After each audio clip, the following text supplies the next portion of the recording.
Hello third year, welcome to the final lesson in the ratio and proportion topic. I hope you're all well and looking forward to your holidays next week. Right, this is lesson 3 and we are specifically looking at proportion. Okay, so we're going to learn about proportion and we'll be successful at the end if we can identify a proportional relationship, if we can use proportion to find the value of one item, and if we can use proportion to solve problems. Okay, so let's start by identifying what a proportional relationship is. So two quantities are said to be in proportion when they either increase or decrease in the same ratio. Okay, so ratio and proportion are related. Let's look at an example. When you double one quantity, the other quantity also doubles. So for this example, one drink costs 50p. If we double the number of drinks to 2 drinks, we would also double the price to £1. Therefore, the number of drinks is in proportion to the cost. Right, and that's an example of increasing. If we look at something decreasing,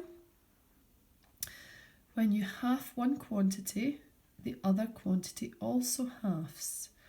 So if it took us 250 grams of flour to bake 2 cakes, if we halve the amount of flour, so if we halve the 250 grams to only 125 grams, then we would also have to halve the number of cakes we were baking. So we would halve the 2 cakes and we would only be able to bake 1 cake. So the amount of flour is in proportion to the number of cakes that we bake. Right, so that's us covered the first success criteria. We can identify a proportional relationship. Now let's have a look at using proportion to find the value of one item. So basic proportion problems. If you know the total cost of several items, you can then easily find the cost per item, so for each item. So for example, if 5 pies cost £2.50, find the cost of 1 pie. So the cost of the pies is in proportion to the number of pies that we're getting. Right, so you can probably do this quite easily in your head, but we're just going to look at it as a proportion mathematics problem. So we're looking at the cost of 1 pie. So we're going to take the £2.50 and divide by 5, because obviously 1 pie costs 5 times less than the 5 pies we started with.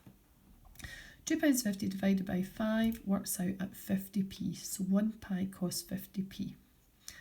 Let's look at another example. A soldier can march 36 kilometres in 6 hours. Calculate the rate in kilometres per hour. Okay, so how far he marches, the distance he marches, is in proportion to the time that it takes. So we're going to calculate the rate in kilometres per hour. We're going to look at how far he can march in 1 hour. So you can probably do it in your head, but you're going to divide it down to see how far he can march in 1 hour. So the rate is going to be 36 kilometres divided by the 6 hours, and that works out at 6 kilometres an hour. Okay, so that's us now looked at finding the value of one item. Now we're going to use direct proportion to solve some more difficult problems.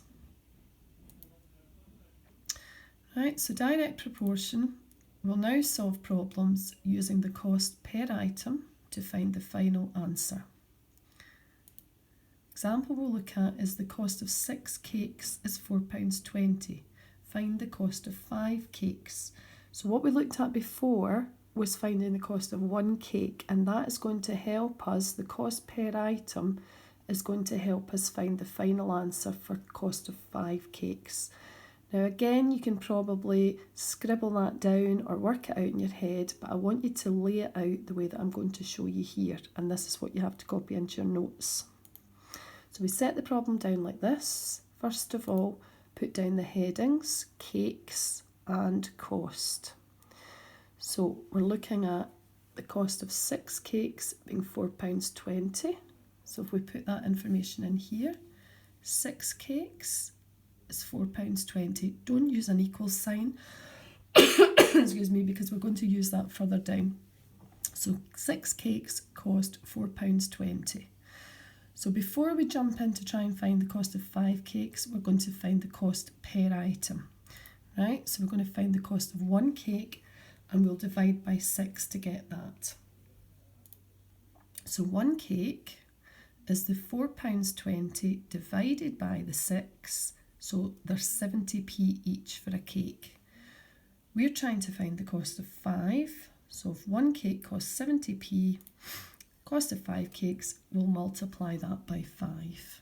Okay, so the next line of working, you don't need to write this when you're doing the working, it's this bit here, the headings and these numbers with the arrows to get your final solution.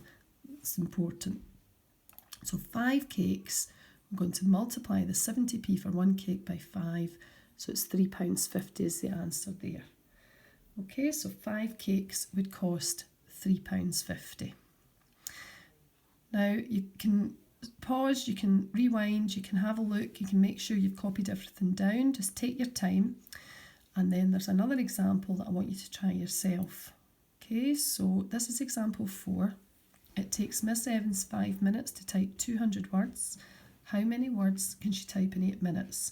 So pause the video here and try that question. Try laying it out the way that I showed you in the previous page, which you should have copied into your notes. And just pause that and then come back and I'll go through the answer.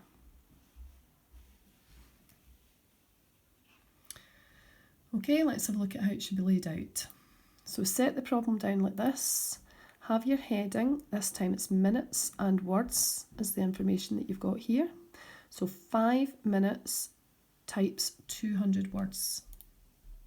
Okay, 5 minutes, 200 words. Now we need to go and look at 1 minute. So how are we going to find 1 minute? We'll divide by 5. Okay, so we're going to do the 200 divided by 5 to get 1 minute. So then we say 1 minute, 200 divided by 5 equals 40. So I can type 40 words in 1 minute. The question has asked how many words in 8 minutes. So you're going to have to multiply that now. So 8 minutes will multiply by 8. Fill that in there, 8 minutes. Do the arrow, 8 times 40 words, 320 words. So the answer to the problem is in 8 minutes, Miss Evans can type 320 words.